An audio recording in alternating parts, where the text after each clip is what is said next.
Well guys, it's that time of year again. Time to pack everything up, unload the camper, and get it winterized. I'm going to take you along with me today, so that way if you don't know how to do this, you're going to learn today.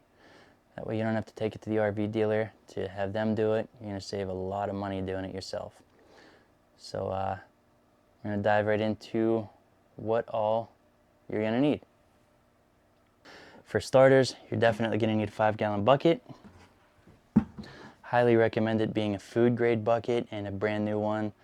You're going to be using this to winterize your pipes, so you're not going to want to use a dirty bucket that has had anything in it that you're not going to want to drink later on. Next thing, you're going to need quite a few gallons of RV antifreeze. This is RV Marine antifreeze. I currently use anywhere between 4 to 6 gallons in my camper. It's a 32-foot travel trailer.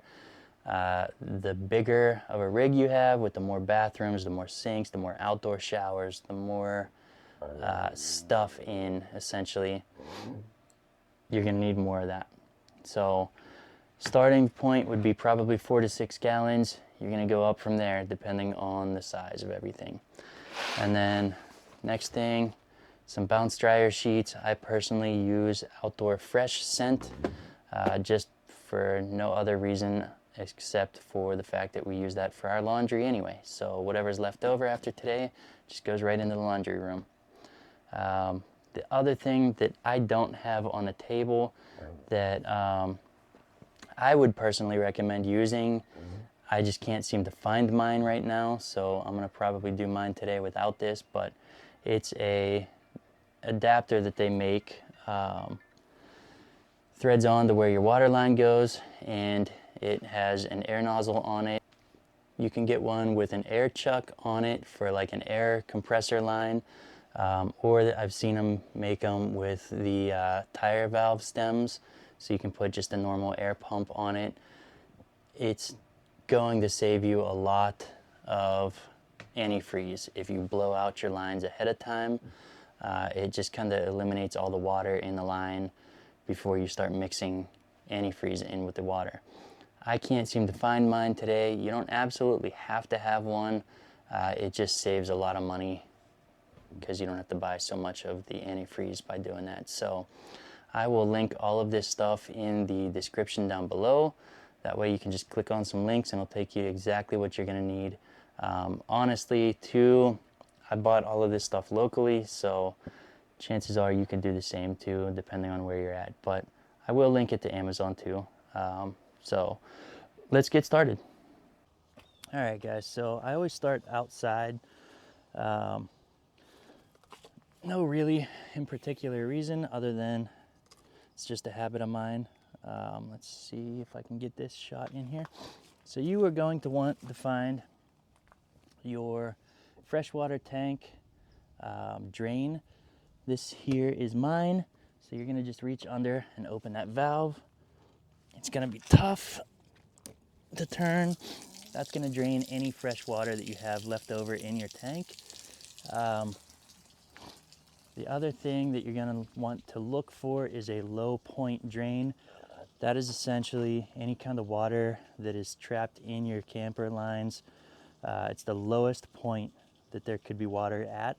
If you have one of those, you just open that up and that'll drain all of that water too. Next thing on the line, you wanna make sure that your sewage line is empty. We just dumped ours out the last time we used it before we parked it, so I don't need to do that. I will actually link an awesome product that I personally use too. It's a Macerator Pump, so if I need to dump my tanks at home, you can just dump it right with that. It essentially will hook up to your sewage fitting, and it comes with an adapter you can wire right into your battery system, your 12-volt system on the camper.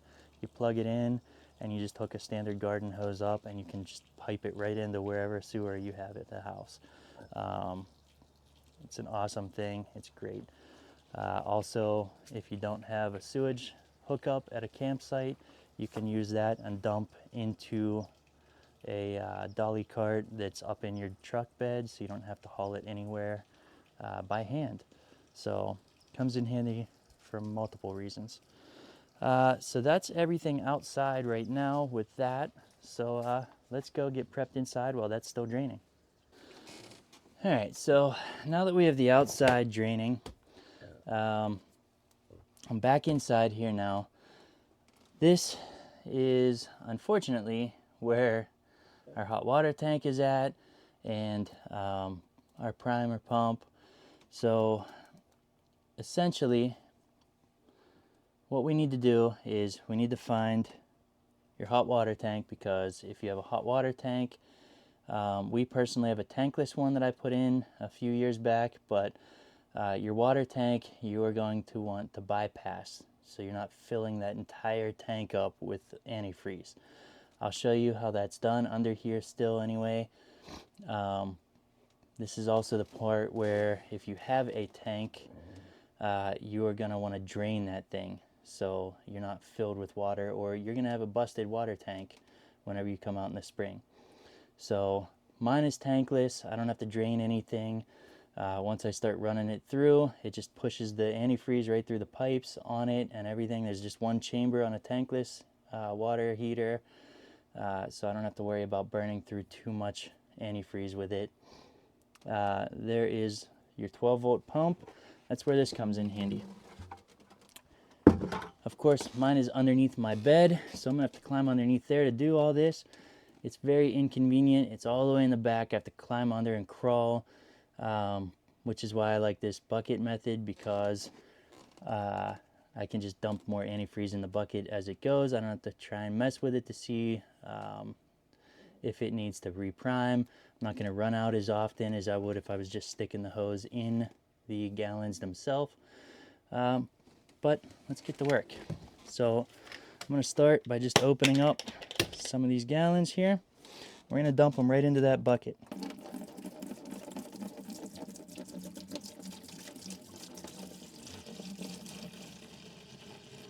I don't know how well you can see this, but all I'm doing is just filling up the 5-gallon bucket with this antifreeze. I usually put the bucket under the bed first because you have to angle it, and I'd rather put an empty one under the bed than have to mess with one that's filled with antifreeze and whether I'm going to dump it on myself or not. For starters, I would put at least 3 gallons in this bucket. You are going to burn through it, and I honestly try to set myself up so I don't have to climb under this bed more often than I need to. I'm getting old. I'm not as bendy as I once was, so about to turn 41.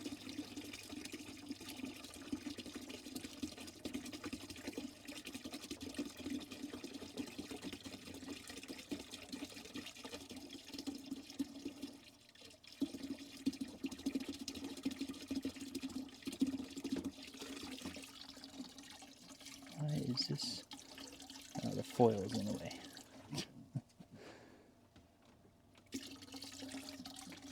Okay. All right, that's 2 gallons in. I'll do one more, and then I'll switch the tripod out for the handle, and I'll take you underneath this bed with me.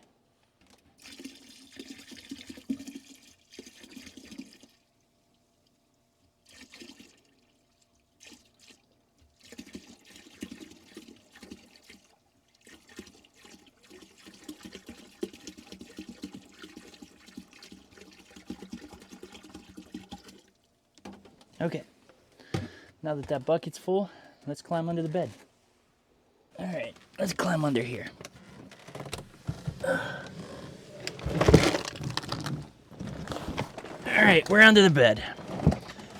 Like I said, the most inconvenient place you could possibly put any of this stuff that you have to get to yearly. At least it's only once a year. All right, so let's see here. So your bypass for your hot water tank is going to be these guys right here, okay? So if you have a hot water tank, you're going to turn these like this, and what that's going to do is it takes this out of here, so it's not plumbing through here into your hot water tank and back out. It's going to flood right through the cold water, through this loop, and back out through the hot water, bypassing this completely. I want my antifreeze to go through this because it's tankless, and quite frankly, I can't blow my water lines out with air right now. So the other thing, you have your 12-volt pump right here. I put in this bypass right here. When I first bought the camper, you can turn that valve. It now is going to draw from this line instead of the freshwater tank. You can buy those kits pretty cheap. I'm going to try and find one on Amazon. If I find it, I will link it in the description as well. All you do is just disconnect one side of the pump here, and you just Teflon this brass T-valve in and just hook the line up. It's pretty easy to do, and it will make your life so much easier when you have to do that. Now, oh, hate that flashlight. All right, so our valve is turned. I got my line here for the primer. And get out from under the bed. There's our 5-gallon bucket with 3 gallons of antifreeze in it.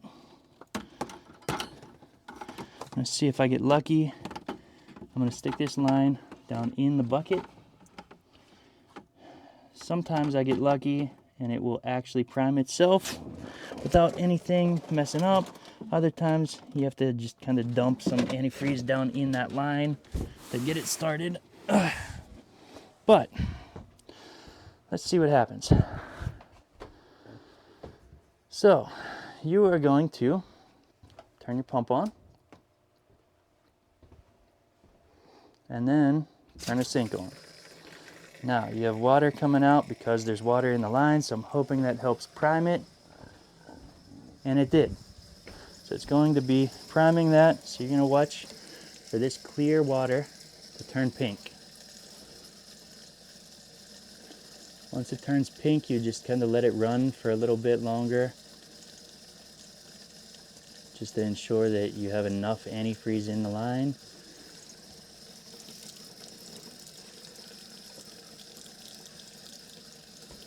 And then you're good with this sink. This is always probably the longest one that takes because you're purely pumping all the water out of this.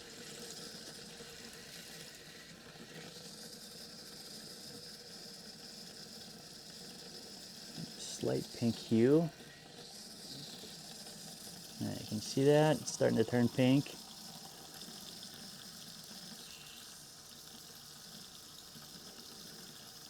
There we go, that's better. Alright, so that one's pink. Let's go see how much antifreeze we burned through. And not too bad, not too bad. Okay. So that's knocking stuff over. There's stuff all over our camper because we're packing it all up to take it in, so bear with me on that stuff. Seems to get worse before it gets better, right? Alright, so we got the kitchen sink going. So now I'm going to come into the bathroom here and we're going to turn on the cold water. That's going to run clear. And now it's pink already, because it already pumped our kitchen sink, which is right there. So you're literally only going a couple feet more. Now I go to the hot water side, pushing a little bit of clear through there. There's the pink. So our pink We have pink antifreeze in both sides of this faucet. I'm going to double check the kitchen one that we got on both sides. Cold is pink, hot is pink. So we're good there. All right. Then we're going to do our bathroom, our tub. Clear. There's our pink water.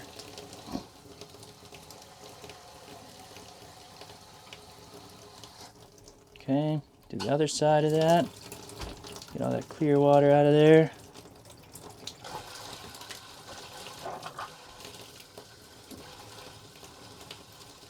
Now that one's pink. Okay, now, this is the first time I've ever had this shower head in here. We put this one in to try and get better water pressure in here, but as you can see, it actually holds water in it. So I don't know how this is going to hold up this winter, but I might just kind of take this off, see what happens. Oh, there we go, it drained. So we're good. Shake that out. So if you have a normal shower head, I don't have too high hopes that this thing's gonna make it, but I bought it on, I think, TikTok shop for like $6. So what I'm gonna do though, just to ensure that this doesn't have any clear water in, I'm gonna turn that on. I'm gonna pull the shower knob up. That's pumping pink through there. And that's good to go. Now technically, I could probably do the same and just kind of push some pink antifreeze up through this. But these, I don't really know what these filters are made out of, but they're supposed to kind of filter your water quality a little bit better. So I don't really want to mix antifreeze with these because it might soak it in there, and then, you know, we're SOL with using it anyway next year. So I'm just going to put this inside the house. That way I don't have to worry about it really freezing or anything. I'm going to put it in my garage. I have a heated garage. It won't freeze then. And then come spring, we'll just hook it back up. That is all of our sinks and faucets inside the camper. We're going to do the same thing with the toilet, just kind of press down on the pedal. I usually just kind of fill it up a little bit. I'll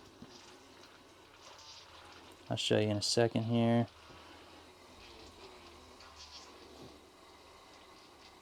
So I usually just kind of fill it up like that, right about where you would put water up to when you're using it, and then I just kind of dump it into the black tank. Kind of keeps it from freezing a little bit, and then I'll fill it up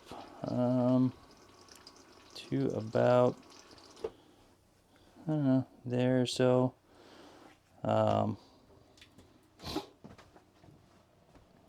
About 4 inches or so in the toilet.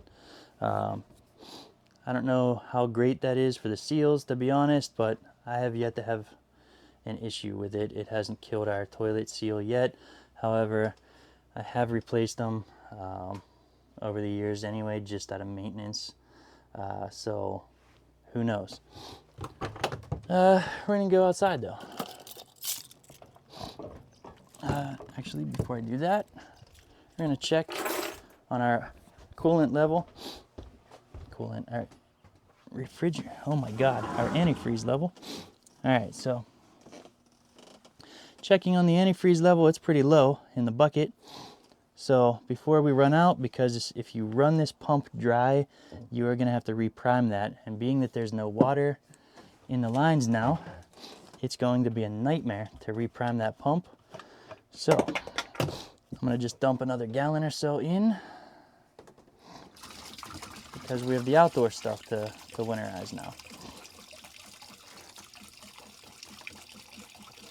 So we're gonna just dump this in here.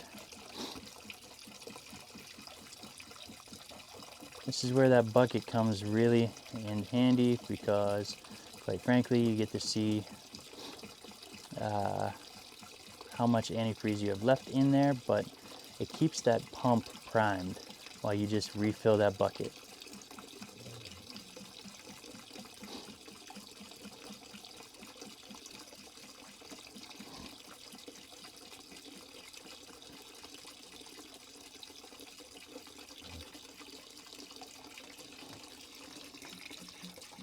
It's almost done here. Put one more gallon in just to make sure that that doesn't run dry. It's not going to take a whole lot of effort to get these outdoor showers winterized because we already did the legwork inside. We got the water pushed to every single faucet close by. The only thing that we didn't hit was the outdoor showers, essentially, which we pushed all of the water through every line in the camper past them. So realistically, it should just be the lines leading to them. So let's see. So we got one outdoor shower here. I'll usually just take an old bucket that I have laying around. Doesn't really matter to me. This is just gonna drain into it. So all I do is I take an old bucket just so I have something to drain this to. Just kind of hold the shower knob in here. Just kind of turn one knob on at a time until I see the pink rolling through here again. Same thing with this.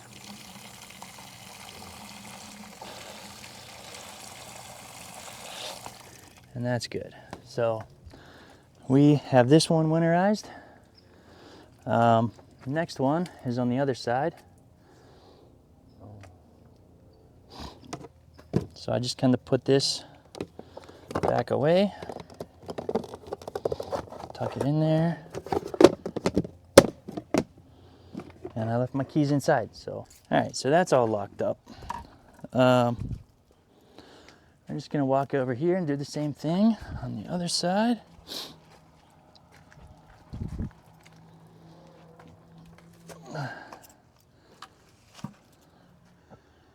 All right.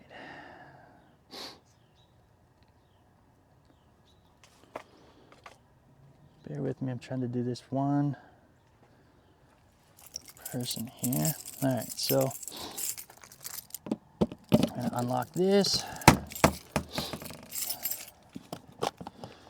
We're gonna do the same thing. I'm gonna pull this one out.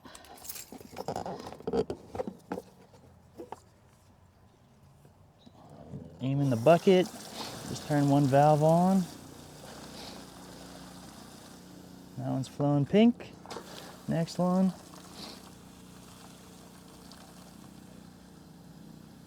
That one's flowing pink. So that's good to go. Now we're gonna just push this back in.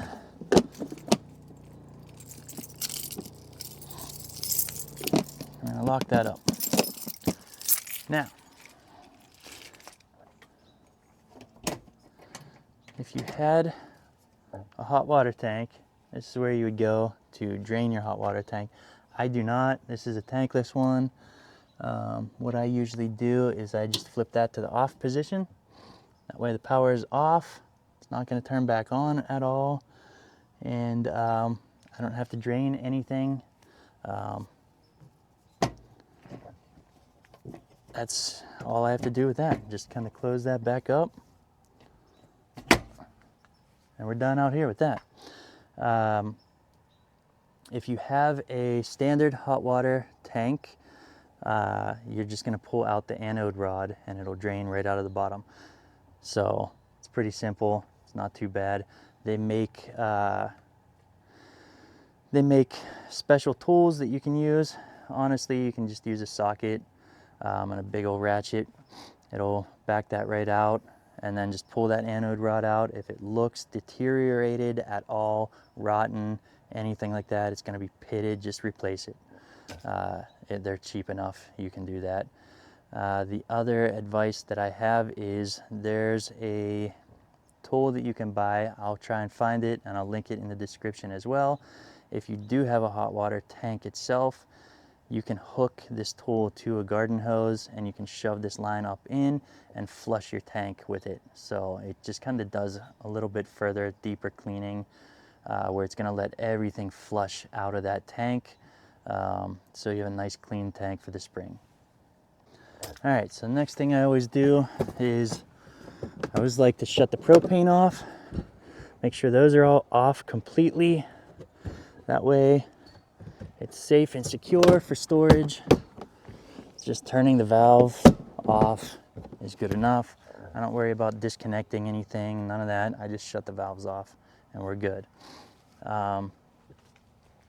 If you don't have a plug for your camper at your house, I would strongly suggest disconnecting your battery and taking that inside. That way you're not killing that expensive RV battery.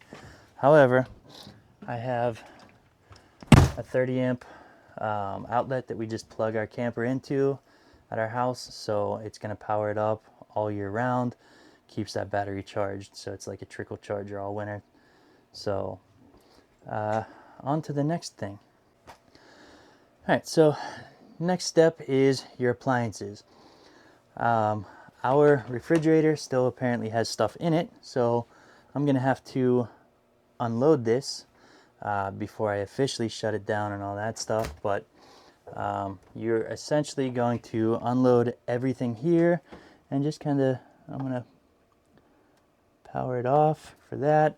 And then this particular one, you just kind of flip this out, and then these doors will lock in this position. So you are able to see the gap here. Just kind of keeps any kind of mold or mildew from happening because you get air in there. So that way in the spring, your refrigerator is not going to stink horribly. However, I'm going to turn mine back on because I have to unload it still. And until I unload it, I don't want my stuff getting warm. So we'll do that another time. Or later on tonight, I'll unload it, I guess. The other thing you're going to make sure that you want to do, we still have very much a loaded pantry here. So you're going to want to take in any kind of food, any perishable items, take them out of the camper. Also, you don't want to give mice a reason to come in, like leaving a bag of chips in here for them. So anything that's not in a can, even the cans I would take in, because quite frankly, it's going to get cold in here. It's going to freeze. It could burst there. And the last thing you want to do is come into your camper in the spring and find food exploded in here. So highly recommend taking all food items out entirely. And then you're good with the pantry stuff. Appliances, you don't have to do anything with your stove. That just kind of stays as is. We already did the water lines. So the only other thing realistically left to do, let me set my keys down, are the dryer sheets. So this is very simple to do. Mice hate the smell of these dryer sheets, so I scatter these things everywhere. I just kind of toss them on your table, on your benches. I'll go through. I gotta untie our cabinet apparently. Still tied up from travel. We put these bungees on the cabinets because these are our glasses. Apparently we never straightened these out from the last time we towed the camper, so it's a mess. But we'll take these and I'll toss them up here. That way no mice can get up in there. I mean, they can, but they won't. There's even a little gap up there, so I'll tuck one up in that gap. Take these under the sink. Let me see here. So I'll just kind of toss them underneath here on everything. Just scatter them. I don't even care how many of these things I go through.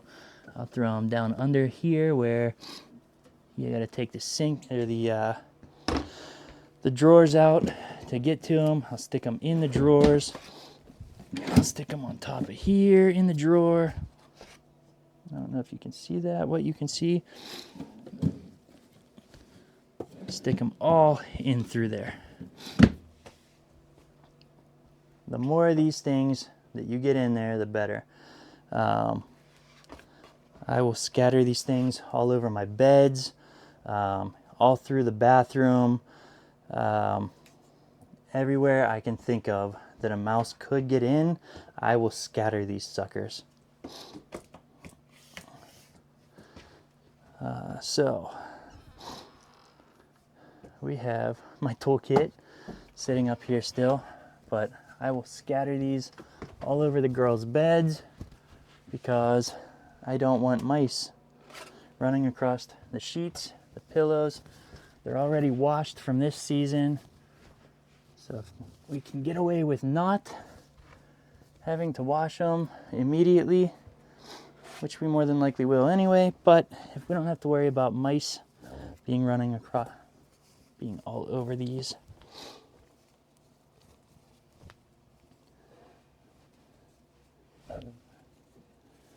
It's even better. Apparently have to still mount our towel rack. We have a towel rack that we usually have on our bathroom door here. Came off on the last trip, so gotta remount that at some point. I will even toss these things in the shower, on the shower, I don't care, on the floor. I scatter them everywhere.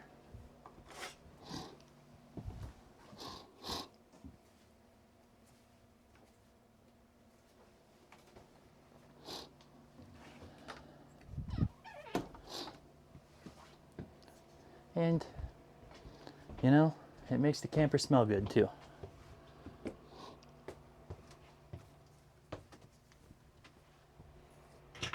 All right, let me see. Oh. See if I can get into the room. Got all the stuff that we usually keep under the bed out on the floor right now because I had to climb under there. But I'll open our cabinets. Open the cabinets and just chuck some of these in.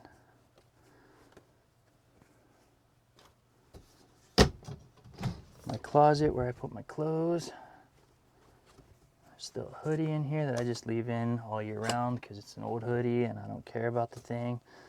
I take it to places that I don't care if I mess it up when I'm making a fire or something. So I just leave it in all year. But scatter some dryer sheets in there. Let me put this bin under the bed again so I can move. To do that, I'm going to have to remove the bucket of antifreeze that's still under there.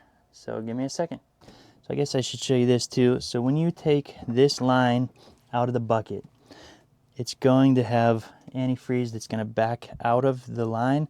I already pulled this one up, so it kind of drained for the most part, but it's sitting right here.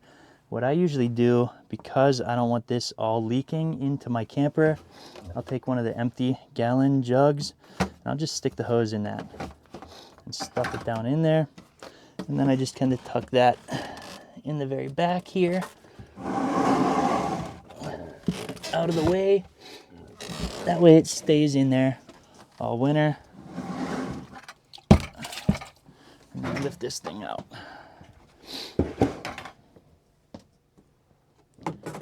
And now I can load everything back under the bed. So I usually like to take the remainder of this bucket, instead of having to try and pour it back into the gallon jugs, I usually take the remainder of this bucket, whatever's left in it, and I'll dump it down my sinks, just so there's extra straight antifreeze that is in the drains. It gets trapped in that P-trap. That way it just kind of eliminates a little bit more of a chance of any kind of freezing happening in the drains themselves. So I already did it to the kitchen sink. I'm going to do a little bit more in the bathroom sink. I'm going to go down, move these dryer sheets out of the tub a little bit, and pour some in the bathtub. And then the rest of this is just going right into the toilet. Fill that up, and then I'm going to flush it.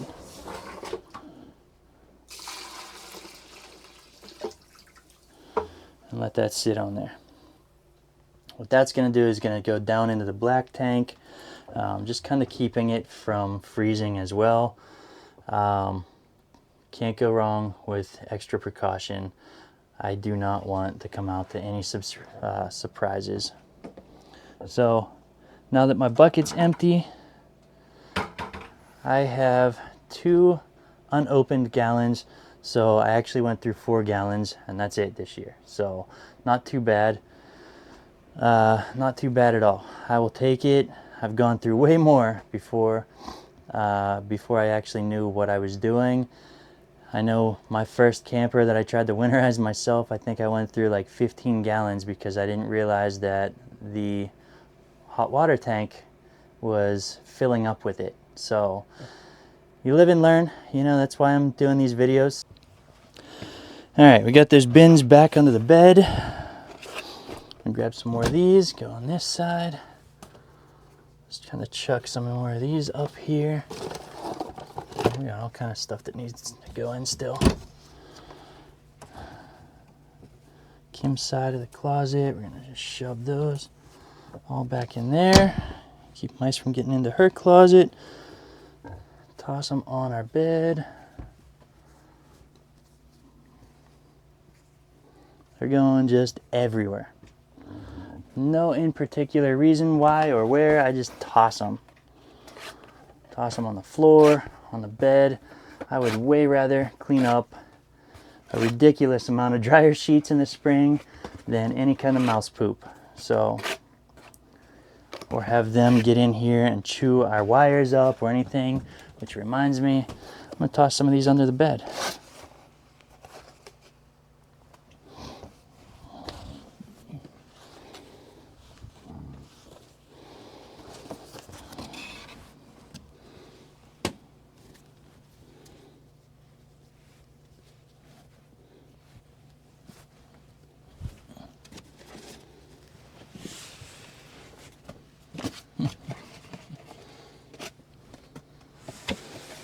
Okay.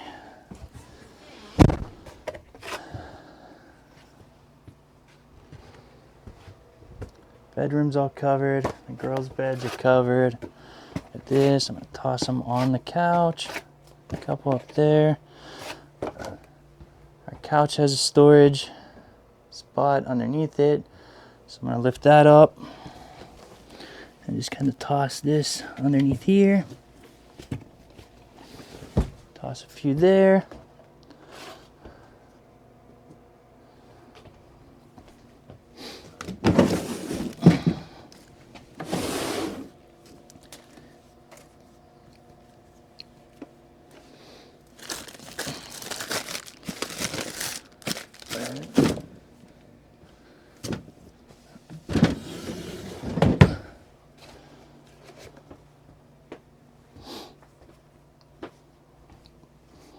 Toss them all over this bench.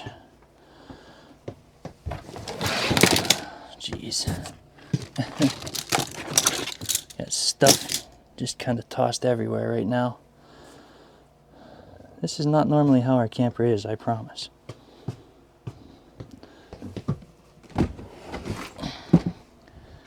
Kids' toy drawer. Every little spot that a mouse could get into somehow, I will put these things in. I mean, it's a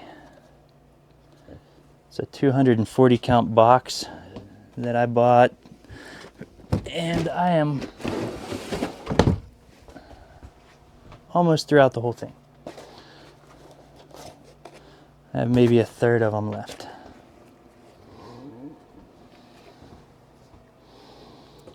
Once I clear out our food pantry, I'm going to toss these on the shelf there. I think I missed our clothing closet that we have in our bedroom. storage closet in here. Throw them on here because we keep our clothes in here too, all year round. Sometimes.